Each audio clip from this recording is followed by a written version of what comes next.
करेंगे तो फिर फल भी नहीं मिलेगा। कर्म करना तो जरूरी है, क्योंकि कर्म प्रधान विश्व रचि राखा। कर्म करना है। आप एक पति है तो आपको अपने पति धर्म का पालन करना है। आप अगर एक पत्नी है तो आपको पत्नी धर्म का पालन करना है। आप एक पिता है तो आपको अपने पिता होने का धर्म निभाना है। आप यदि एक माता है तो आपको अपने माता होने का धर्म निभाना है। बालक को पिता के लिए कि क्या धर्म है वो निभाना है। एक बालिका को अपने माता पिता से क्या धर्म है वो निभाना है। ये सब अगर छोड़ देंगे फिर तो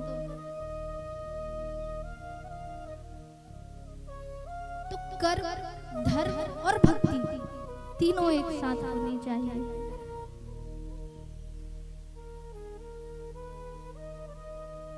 पर हाँ, ये जानते हुए कि ये मिथ्या है, एक दिन इस संसार को छोड़ करके हमें जाना ही है।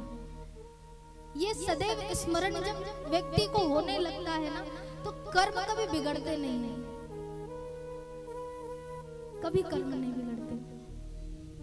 परीक्षित जी महाराज को सुखदेव जी बता रहे हैं, खूब पुकार लगाई गजेंद्र ने, भगवान को विवश होना पड़ा आने के लिए। लेकिन कब आए प्रभु? देखिए बहुत परीक्षा ली। गजेंद्र ने दोनों हाथ जोड़कर पुकार लगाया, क्या? हे नाथों के नाथ आइए, मुझे बचाइए, मेरी रक्षा कीजिए, हे नाथों के नाथ आइए। भगवान नहीं आए। एक सरोवर से एक पुष्प निकाला, पुष्प निकाल करके अब एक हाथ उठा करके गजेंद्र ने फिर से पुकार लगाई, क्या? हे अनाथों के नाथ आइए, मेरी रक्षा कीजिए, हे अनाथों के नाथ आइए। जब तक नाथों के नाथ कहा था भगवान आए नहीं। जैसे ही अनाथ सुना भगवान दौड़ कर आ गए। जानते हैं मन की गति से भी अत्यधिक तेज किसी की गति है तो वो भगवान श्री हरि के वाहन गरुड़ की है। आज भगवान ने अपने वाहन को छोड़ दिया, आज अपने गरुड़ को छोड़ दिया और सीधे आ गए। कहा गजेंद्र के पास, सुदर्शन को आदेश दिया और ग्रह के गले पर प्रहार किया। ग्रह मुक्त हुआ, गजेंद्र भी मुक्त हुआ, दोनों अपने अपने पूर्व शरीर में आए। महाराज बोले श्री हरि भगवान की।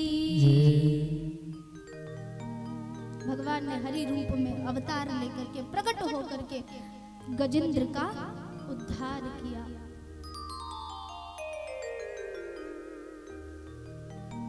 जीवन में अगर कोई साथ हमेशा रहने वाले हैं तो वो परमात्मा है। यही ये कथा प्रेरणा देती है महाराज। संसार तो झूठा है, मिथ्या है।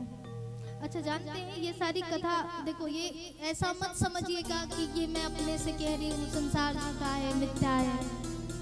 मैंने तो अभी देखा भी नहीं संसार होता क्या है। आप तो हमसे बड़े बड़े हैं, आप लोग जानते होंगे ज्यादा अच्छा से। हमने तो जो पढ़ा है वही आपको बता रहे, जो पढ़ लिया वही बता रहे हैं। और ये मानिएगा कि ये बात सुखदेव जी राजा परीक्षित जी को बता रहे हैं। और क्यों बता रहे हैं ये भी समझिएगा। क्यों? क्योंकि जब शरीर से मोह का नाश होता है तब जाकर के वो प्रभु को अपने हृदय में स्थापित कर पाते हैं। आज मोह का नाश होगा, आज अहंकार जाएगा, आज मोह छूटेगा, मोह के बंधन से परीक्षित जी छूटेंगे, तब जाके बिहारी जी के प्रागट्य उत्सव का दर्शन कर पाएंगे, तब जाकर के बिहारी जी के जन्म की कथा को सुन पाएंगे और उनको अपने हृदय में स्थान दे पाएंगे। इसलिए आज मोह का नाश होना आवश्यक है। भगा रहे हैं मोह को, दूर कर रहे हैं, ताकि हृदय जो मलिन है वो स्वच्छ हो जाए, जो मैला है वो स्वच्छ हो जाए और यहाँ पे एक स्थान बने। वो किसके लिए? बिहारी जी के लिए, श्री ठाकुर जी के लिए स्थान सुरक्षित किया जा रहा है। देखिए संसार के सारे रिश्ते झूठे हो सकते हैं, लेकिन एक रिश्तों के लिए मैं आपको गवाही दे सकती हूँ, गारंटी दे सकती हूँ, वो कभी झूठे नहीं हो सकते, और वो है आपके माता और पिता। संसार में जितने रिश्ते नाते हैं सबके लिए आपको कुछ ना कुछ मोल चुकाना पड़ेगा महाराज, लेकिन माता पिता के साथ वो रिश्ता है ना कि उसके लिए आपको कभी कुछ चुकाना नहीं पड़ेगा, अभी तो वो आपके लिए चुकाते हैं।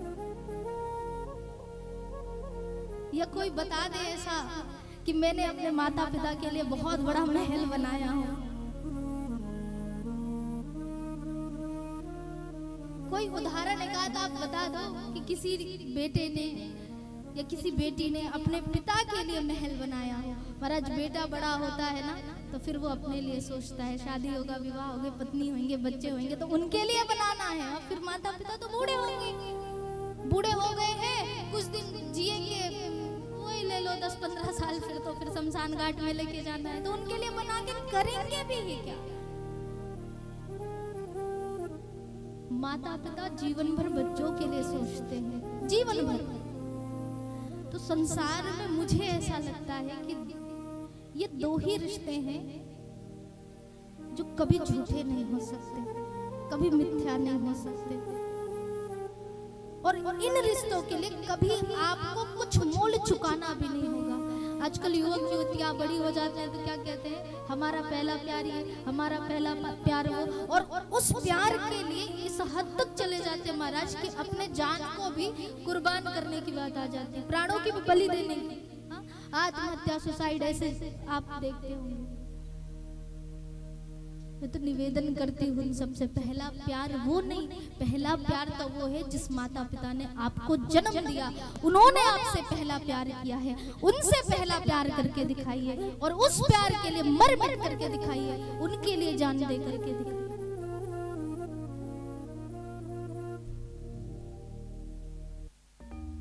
वो है प्यार महाराज। एक माँ जो अपने जीवन में त्याग, समर्पण की प्रतिमूर्ति कहलाती है, जीवन भर अपनी सुंदरता त्यागती है एक बालक को जन्म देने के लिए, अपनी सुंदरता का कुर्बानी देती है एक पुत्र को जन्म देने के लिए, एक संतान को जन्म देने के लिए। एक पिता अपने जीवन को व्यर्थ कर देता है कमा कमा करके अपने बच्चों की खुशी के लिए। उनसे बड़ा संसार में ना कोई है नहीं। याद रखिएगा, जीवन की पहली टीचर माँ, जीवन की पहली शिक्षिका माँ, जीवन की पहली दोस्त माँ, जीवन भी माँ, क्योंकि जीवन देने वाली भी माँ।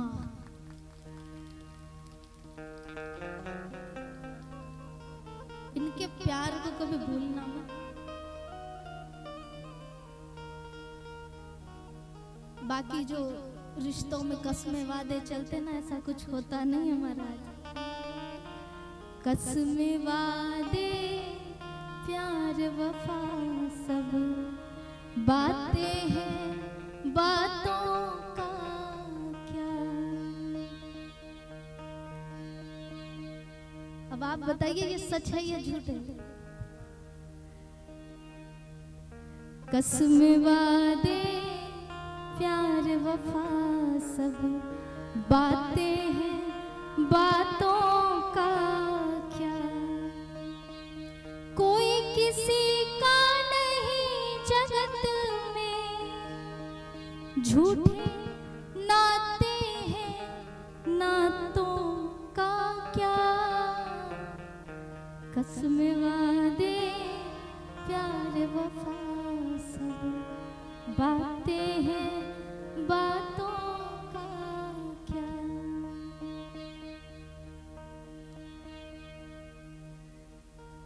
सारा झूठ है महाराज। एक बहुत प्यारी कथा है,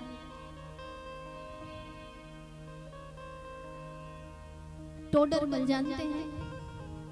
टोडरमल की कथा मैं प्रत्येक अपनी कथाओं में ये बताती हूँ, इसलिए क्योंकि मुझे ऐसा लगता है मैंने कभी भगवान को साक्षात्कार नहीं किया है। आपने किया हो तो हाथ उठा करके बता सकते कि हाँ हमने भगवान को वहां पे देखा कि वो बैठे थे, सबको दान दे रहे थे, सबको आशीर्वाद दे रहे थे, ऐसा कभी हुआ है? मैंने भी नहीं देखा। तो मुझे ऐसा लगता है कि संसार में अगर कोई साक्षात भगवान है तो वो हमारे माता पिता है। भगवान से मांगेंगे, प्रत्यक्ष आकर के आपको नहीं देंगे, भगवान किसी न किसी माध्यम से देंगे, लेकिन माता पिता ऐसे भगवान है जो मांगोगे ला करके तुरंत देते हैं। मुझे ऐसा लगता है कि अगर भगवान है तो वो हमारे माता और पिता के रूप में है। टोडरमल था, नवयुवक था, रहा होगा वैसे ही नवयुवक, बुद्धि बड़ी प्रखर होती है लगता है जवानी में। सोचा, माता हर बातों में टोका करती थी, मम्मियों का स्वभाव होता है, माताओं का स्वभाव होता है कि अपने बालक के लिए बहुत ये मत करो, वो मत करो, इधर मत जाओ, उधर मत जाओ। टोडरमल को बड़ा गुस्सा आया, कहा बस खाली यही करते हो, यहाँ मत जाना, वहां मत जाना, मेरे पीछे क्यों पड़ जाते हो इतना? एक काम करो, अब मेरे पर ध्यान देना बंद करो, छोड़ो सब। तुम्हें ऐसा लगता है ना कि अगर बहुत मेरे ऊपर रुपए लुटाए होंगे, बहुत खर्च किए होंगे, धन इत्यादि बहाया होगा, सब बताओ, सब कर्ज के समेत तुम्हें वापस दूंगा। अपनी माँ से कह रहा है, सब कर्ज के समेत वापस दे दूंगा।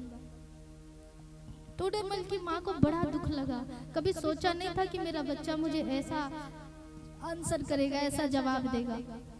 उसने कहा ठीक है, एक दिन एक रात बस तुम मेरे साथ सोना। कहा ठीक है। अब रात्रि हुई, महाराज माता जी सोई है, टोडरमल बगल में सोया है। माता जी ने आवाज लगाई, कहा बेटा एक गिलास पानी ला के दे दे, अभी तो कर्ज चुकाना था। सो उठ करके कहा अभी लेके आते हैं। पानी लेकर के आया, महाराज पानी दिया, माता जी ने थोड़ा सा पिया, वहीं बगल में रख दिया। थोड़ी नींद गहरी हुई टोडरमल की। आज माँ को नींद नहीं आ रही है, कभी इधर करवट लेना, कभी उधर करवट लेना। क्यों? क्योंकि बच्चे ने इतनी बड़ी बात कह दी है, नींद नहीं आ रही है। एक बार फिर से आवाज लगाया, कहा बेटा एक गिलास पानी दे दे। अभी तो कर्ज उतारने का भूत सवार था महाराज, तो उठा, कहा लो पानी पिलाया। अब माता जी ने थोड़ा सा पिया, रख दिया। देखा कि टोडरमल की नींद और गहरी हो रही है अपने पुत्र की। अब एक बार से फिर से आवाज लगाई, कहा बेटा जरा पानी दे दे। तीसरे बार में महाराज थोड़ा सा अब वीकनेस आ गया, कमजोरी सी लगने लगी। क्यों? रात्रि हो रही है, नींद ना आए तो फिर अब थोड़ा झुंझलाते हुए कहा, क्या बार बार पानी मांगती हूँ, ये लो रखा है बगल में, ले नहीं सकते? पानी पिया। पीने के बाद उसकी माता जी थोड़ा लेटी, टोडरमल की नींद गहरी हुई। तो माँ ने क्या किया, वो गिलास जिसमें पानी रखा था, वो गिलास का जल टोडरमल के बिस्तर में डाल दिया। जैसे ही डाला महाराज, अब तो इतने जोर से भड़का, वो भड़क करके कहा, दिखता नहीं है क्या मैं सो रहा हूँ? आपने मेरे पूरे बिस्तर को गीला कर दिया, मैं किस में सोऊंगा? उसकी माता ने बस एक ही उत्तर दिया, कहा कि जानते हो ये स्वच्छ जल है, ये स्वच्छ जल है जिसे मैंने तुम्हारे बिस्तर पे डाला था। तुम रात भर मेरे बिस्तर में मल मूत्र त्याग करते थे और उन्हीं बिस्तरों को मैं अपने ओर सरकाती थी और तुम्हें सूखे बिस्तरों पे सुलाया करती थी।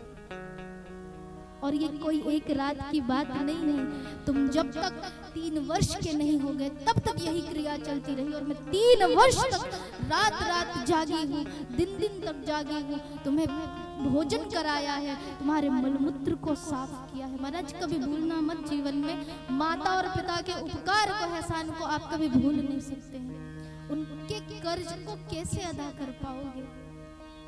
अरे उन माता पिता के एहसान को, उपकार को तो स्वयं साक्षात भगवान भी नहीं चुका पाए। भगवान भी अपने माता पिता के लिए माता पितृ ऋण से उऋण नहीं हो पाए हैं, तो फिर हम कैसे हो सकते हैं? कैसे हो सकते हैं?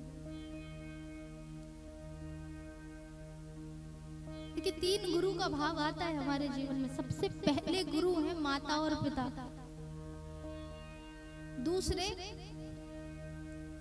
दूसरे गुरु जो अध्यापक स्कूल में पढ़ाते, और तीसरे आध्यात्म गुरु, जिस गुरु से हमें ज्ञान की चर्चा मिलती है, जिस गुरु से हमें ज्ञान मिलता है और हम भगवान को जान पाते हैं, हम भगवान को समझ पाते हैं, भगवान तक पहुंच पाते हैं।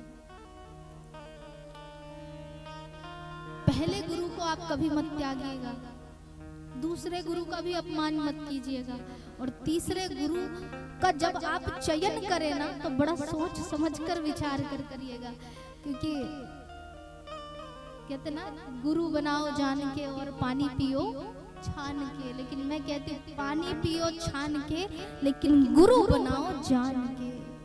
जान लीजिए कैसा है, क्या है, कहाँ से है, ज्ञान व्यान है कि नहीं, और फिर गुरु बनाइए।